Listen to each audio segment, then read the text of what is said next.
کوچکا پارێزگاه دهوکێ ئامادەبوونا لایەنên peywendîdar کنگرەیەکی ڕۆژنامەوانی دەربارەی rewşa sotemeniyê li parêzgeha Duhokê hat esaskirin.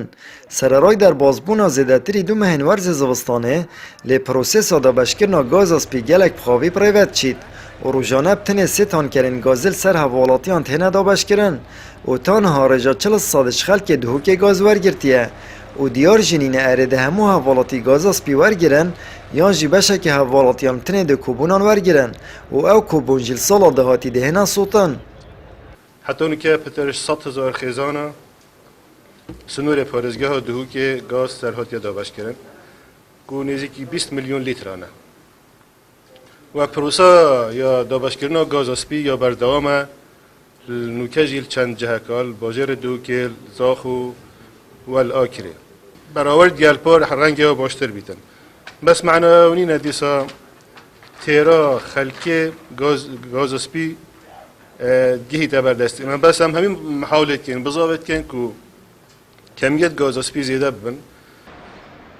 Li vê du mahiyê pegerê da ketina bihayê nefta xam borsa cîhanî ta radeyekî bihayê panzînê li Duhokê hatiye xwarê lê lîvxwasta xelkî nîne. Rêveberê belavkirina neft û kanzal Duhokê jî dibêjît hikûmeta herêmê şiyanînên piştevaniya kertê sotemeniyê biket û panzînxaneyên hikûmî bidanît.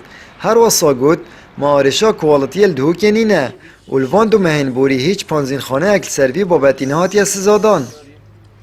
مال سنوری پارێزگەها Duhokê خۆشبەختانە کێشێت وەسانین سەر کوالیتی و ڕۆژانە جە تیمێن مایێت رێبەبەریە هەمی قەزە و ناحیە و گوندا هەر بانزیخانەیەک جەهێکی هەبێت سەردانەوان کرد و تەیڤێدا چێ بێژم ناوێنە 500 حتا 600 سەردانێت وێزگەهێت بانزینامتکین و ئەم پشکینیا بۆوانتکین وان دو هەیڤێت بوریدا تقریبا سەرپیچێکەوە سانەر یعنی مە هیچ بانزیخانەیەک سزانەدایە ئیلا ئەگەر ێکی هشداریەک تشتێک بەدامتێ Herçend awareyên akinciyên Duhokê heşt kobûn wergirtîne û her kobûnekê 100 litrên gaza spî tê dane lê tanha hikûmeta Iraqê hîç mîkanîzmek bû veguhastina wê gazê nedanayîne û xelkê aware neçarim çine wan deverên jêrdesthelata hikûmeta Bexda bû wergirtina behra xwe ji gazê. Her awareyekî hafeza Duhokê heşt evîdiyê wergirtîn, heşt kobûnê wergirtîn, her kobûnek 100 litrê tê da.